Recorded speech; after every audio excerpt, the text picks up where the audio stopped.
ایرانی صدر Ebrahim Raisi وزیر خارجہ اور وفاق کی نماز جنازہ تہران میں ادا کر دی گئی۔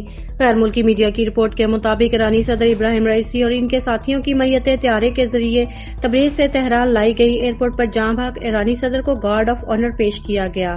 سپریم لیڈر آیت اللہ خامنائی نے تہران میں ایرانی صدر ابراہیم رئیسی، وزیر خارجہ حسین امیر عبدالحیان اور دیگر کی نماز جنازہ پڑھائی۔ ابراہیم رئیسی کی تدفین جمعرات کو آبائی شہر مشہد میں روضہ امام علی رضی اللہ السلام کے احاطے میں کی جائے گی۔ وزیر اعظم شہباز شریف ایرانی صدر سید ابراہیم رئیسی اور وزیر خارجہ کی وفات پر تعزیت کے لیے تہران پہنچ گئے۔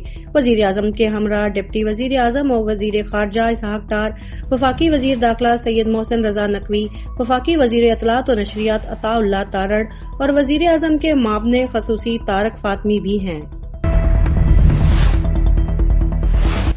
قازقستان سے ایک اور خصوصی پرواز طلباء کو لے کر وطن پہنچ گئی۔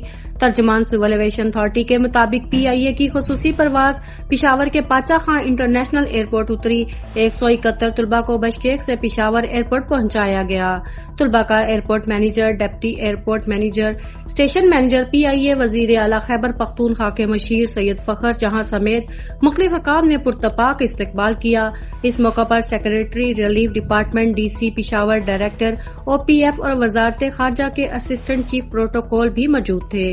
طلباء کو ان کے علاقوں میں پہنچانے کے لیے کوسٹرز اور گاڑیاں فراہم کی گئیں۔ ایبٹ آباد جیپ حادثہ، کھائی میں گرنے سے خواتین بچوں سمیت 6 افراد جاں بحق، 5 زخمی ہو گئے۔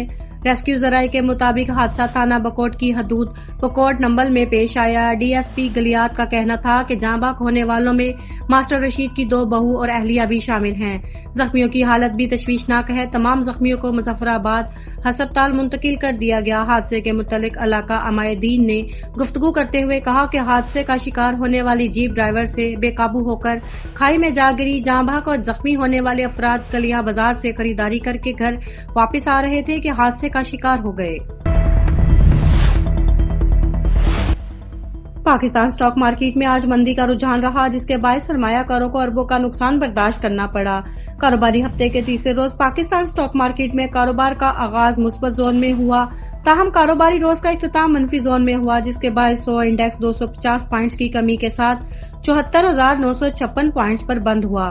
واضح رہے کہ گزشتہ روز کاروباری ہفتے کے دوسرے دن سٹاک مارکیٹ میں 122 پوائنٹس کے اضافے کا ریکارڈ قائم کیا گیا، جس کے باعث 100 انڈیکس 75,206 پوائنٹس کی سطح پر بند ہوا تھا۔ سٹاک مارکیٹ میں آج 9 ارب 63 کروڑ 45 لاکھ 98,837 روپے مالیت کے 18 کروڑ 33 لاکھ 67,088 شیئرز کا لین دین ہوا۔ وزیر اعلیٰ پنجاب مریم نواز لاہور سے اسلام آباد روانہ ہو گئی۔ مریم نواز جاتی عمرہ سے بذریعہ ہیلی کاپٹر اولڈ ایئرپورٹ روانہ ہوئی۔ وزیر اعلیٰ خصوصی طیارے سے اسلام آباد گئی۔ وزیر اعلیٰ پنجاب اسلام آباد میں حکومتی نمائندوں سے خصوصی ملاقاتیں بھی کریں گی۔ گیس استعمال کرنے والے ہو جائیں ہوشیار۔ ڈومیسٹک فرٹیلائزر سی این جی سیمنٹ کے لیے اگست سے گیس کے نرخوں میں اضافے کی تیاریاں۔ پروٹیکٹڈ اور نان پروٹیکٹڈ صارفین کے لیے بل 100 روپے سے 400 روپے تک بڑھانے کی تجویز۔ آئی ایم ایف کے شیئر پلان میں کمرشل صارفین کے بلز میں اضافہ نہ کرنے کی تجویز۔ معاشی ٹیم کے آئی ایم ایف مشن سے گیس سیکٹر کے لیے ٹیرف گردشی قرضے ریفارمرز پر مذاکرات۔